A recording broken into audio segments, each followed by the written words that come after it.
காலையில் எந்திரிச்சு இந்த சூரிய உதயத்தை பார்க்குறது என்ன ஒரு அழகு தெரியுங்களா, சொல்ல வார்த்தையே இல்லை. அதுக்கு அப்படியே ஆப்போசிட்டில் அந்த நில ஒளியும் அப்பா நைட்டாக விடிய காலையிலான்னு ஒரு சந்தேகத்தையே கொண்டு பண்ணிடும் நமக்கு. சரிங்க, நீ காலையில் 5:30 எழுந்தேங்க, நீ சமையல் வேலையை பார்க்க ஆரம்பிக்கலாமா? இன்றைக்கி ஒன் பாட் ரைஸ் மாதிரி பண்ணிக்கலான்னு சொல்லிவிட்டு அரிசியும் பருப்பும் சாப்பாடு தான் நம்ம கொங்கு நாட்டு ஸ்பெஷல்னு சொல்லலாம். இது டேஸ்ட்டு அல்டிமேட்டாக இருக்குங்க. இன்க்ரீடியன்ஸு கம்மி தான் இதுக்கு தேவையானது. ஆனால் ரொம்ப சூடாக சாப்பிட நல்லா இருக்குங்க.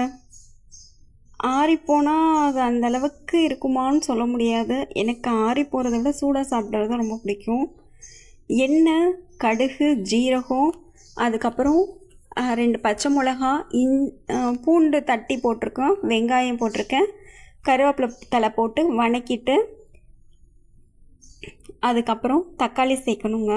இது ஒவ்வொரு பொருளும் போட்டு வணக்கும்போது அது ஒரு வாசம் வரும் பாருங்கள், செமையாக இருக்கும். எனக்கு குழம்பு சாப்பாடெல்லாம் கூட பிடிக்காதுங்க. இப்படி தக்காளி சாதம், வெரைட்டி ரைஸ், புளி சாப்பாடு, இந்த மாதிரி இதெல்லாம் ரொம்ப ரொம்ப பிடிக்கும். தக்காளியை போட்டோமா, தக்காளி நல்லா வணக்கணுங்க. கொஞ்சம் எண்ணெயில் லைட்டாக உப்பு சேர்த்துக்கிட்டு, உப்பு சேர்க்கும்போது தான் நல்லா தக்காளி வெந்து வரும் அப்படின்வாங்க சீக்கிரம். அதனால் கொஞ்சம் உப்பு போட்டோம், 2 வரமிளகா போட்டு மஞ்சத்தூள் மட்டும்தான் இதில் நம்ம சேர்ப்போம், வேறு எதுவுமே சேர்க்க போகிறதில்ல.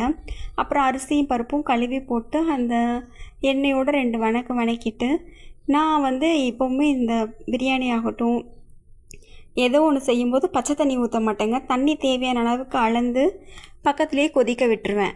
அந்த சுடுதண்ணி இதில் ஊற்றும் போது அந்த மசாலா ஃப்ளேவர் இந்த இது கரெக்டாக இருக்கும். இல்லாட்டி நல்லா இருக்காது அந்தளவுக்கு. எல்லாம் மல்லித்தலை வெட்டி போட்டு மூடி வச்சிட்டோம்.